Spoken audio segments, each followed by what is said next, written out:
আজকের আধুনিক যুগে আমরা যখন প্রযুক্তি, ফ্যাশন ও প্রগতিশীলতার নিয়ে গর্ব করি, তখন অনেক কিছুই হারিয়ে যাচ্ছে আমাদের জীবন থেকে। তার মধ্যে একটি বিশেষ অনুভবের নাম হলো মায়ের আঁচল। এটি শুধু একটি শাড়ির অংশ নয়, বরং এক আবেগ, এক নির্ভরতার প্রতীক, এক স্নেহময় আশ্রয়স্থল।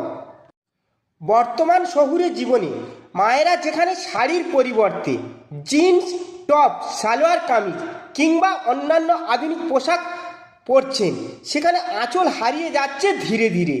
ফলে আজকের শিশুরা হয়তো আঁচলেরই নাম জানেন না, অনুভূতি তো দূরের কথা, কিন্তু আমাদের শৈশবের স্মৃতিতে আঁচল ছিল এক অবিচ্ছেদ্য অংশ। মায়ের আঁচল ছিল এক আশ্রয়। অচেনা কারো সামনে দাঁড়ালে শিশুটি আঁচলের আড়ালে মুখ লুকিয়ে রাখত।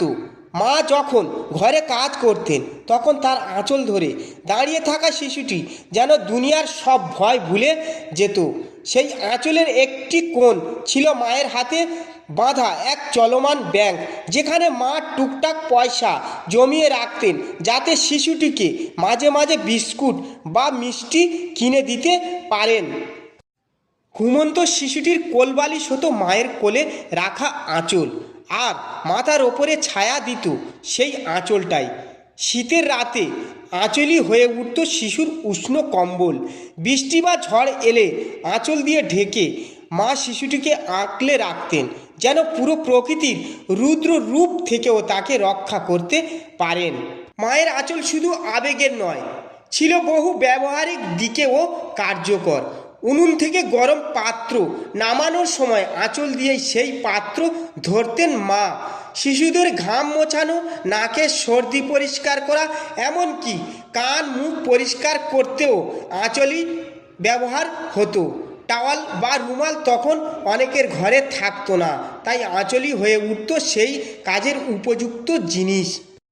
মা চোখে ব্যথা পেলে আঁচল পাকিয়ে গরম করে ফুঁ দিয়ে সেটা চোখে রেখে দিতেন, যেন আঁচল শুধু কাপড় নয়, ছিল এক জাদুকরী ঔষধ, যা ব্যথা সারিয়ে দিত ভালোবাসার স্পর্শে। আঁচল ছিল গৃহস্থলীর কাজেও অপরিহার্য। গাছ থেকে আম, জাম, খেজুর ফুল কুড়িয়ে আনার সময় আঁচলই হতো প্রাকৃতিক থলে। ঘর ঝাড়ু দেওয়ার পর ধুলো মুছতে আঁচলই হাতের কাছে থাকতো।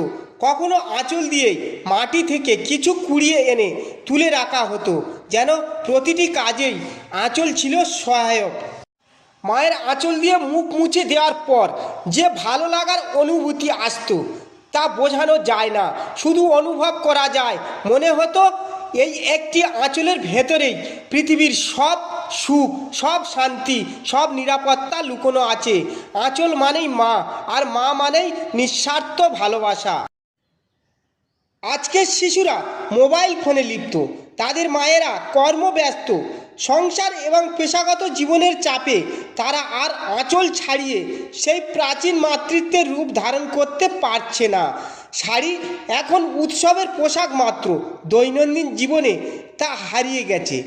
সেই সঙ্গে আঁচলের ব্যবহার, আঁচলের স্পর্শ, আঁচলের ভরসা সব হারিয়ে যাচ্ছে নিঃশব্দে। তবে এমন নয় যে আঁচলের অভাব মানেই মাতৃত্বের অভাব। তবে হ্যাঁ, আঁচল যেভাবে ভালোবাসার, দায়িত্ব, শৃঙ্খলা ও নিরাপত্তার প্রতীক হয়ে উঠেছিল, তা অন্য কোনো মাধ্যমে সেই মাত্রার অনুভব করা যায় না। আঁচল নিছক একটি কাপড়ের টুকরো নয়, বরং এক সংস্কৃতি, এক অনুভূতি, এক অনুপম উত্তরাধিকার। বিজ্ঞান অনেক কিছু আবিষ্কার করেছে, প্রযুক্তি অনেক কিছু সহজ করেছে, কিন্তু মায়ের আঁচলের বিকল্প কিছুই এখনো তৈরি হয়নি। এই প্রজন্ম হয়তো আঁচলকে অতীতের স্মৃতি বলে ভুলে যাবে, কিন্তু যারা একবার মায়ের আঁচলের ছায়ায় বড় হয়েছে, তাদের কাছে আঁচল চিরন্তন এক মায়াবতী ছায়া, এক শাশ্বত ভালোবাসা। মায়ের আঁচলকে হারিয়ে না ফেলি, বরং তার স্মৃতিতে বাঁচিয়ে রাখি আমাদের মনের মণিকোঠায়, ভবিষ্যতের জন্য, ভালোবাসার জন্য। পৃথিবীর সবচাইতে দামি রুমাল হচ্ছে মায়ের আঁচল। আপনাদের যদি এই ভিডিও ভালো লেগে থাকে তাহলে লাইক করুন, কমেন্ট করুন, শেয়ার করুন এবং মুক্তি চ্যানেলকে সাবস্ক্রাইব করুন।